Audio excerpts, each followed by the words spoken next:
think that's the big question that Americans, frankly, with the president kind of leading the charge to reopen the country, still very, very much, even if he's moved a bit from his idea that the switch will flip,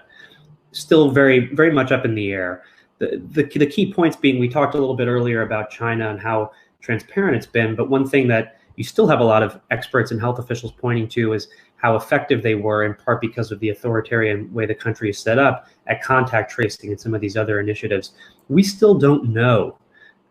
with America's kind of,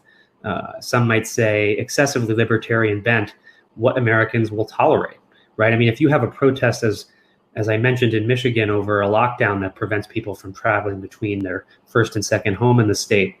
how long or at all will Americans tolerate aggressive action by local health departments, by so-called disease detectives, by contact tracers in the weeks and months to come? Will they be willing to have their temperatures taken when they enter businesses, as we've seen as a big part of how China has begun to reopen? Certainly, I think we'll see a lot of that case by case, especially in a city like New York, where it's a bit more of a straightforward desperation to get out of this lockdown by any means necessary. But it's hard for me to imagine a kind of national shift in character, so much as, again, a kind of hodgepodge that you'll see very aggressive intervention measures. You'll see a very different day-to-day and hour-to-hour existence in a city like New York. And then in places like Montana, it may not look all that different a few months from now.